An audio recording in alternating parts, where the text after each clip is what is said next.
George. In high school, he was the poor boy nobody wanted to be friends with. His clothes were old, his shoes were torn, and he spent most of his days alone. But instead of giving up, George made a promise to himself. One day, he would change his life. High school was tough.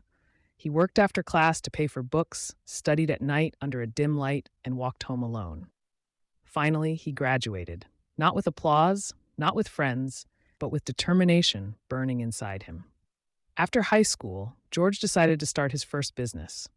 With little savings and no experience, he poured his heart into it. For the first time, George felt hope. He believed his hard work would finally pay off.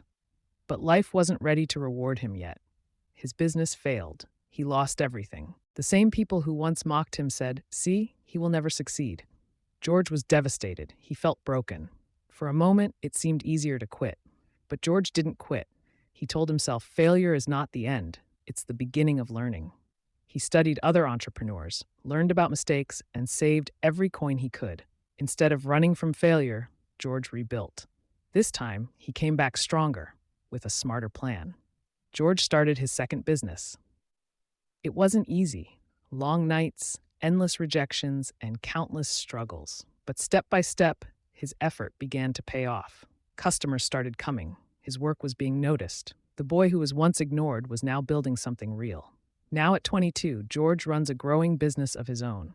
The boy who had no friends, no money, and no support is now proof that failure is not final. He was the poor boy no one believed in, the lonely student with no friends, the dreamer who failed his first business, but he never stopped fighting.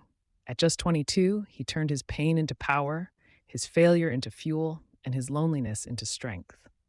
George proves that success didn't come to those who have it easy. It comes to those who refuse to quit.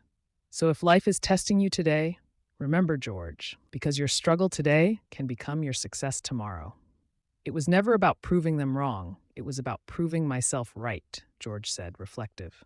In these moments of solitude, George found his true calling, reshaping his vision and committing to his passion even more deeply than before.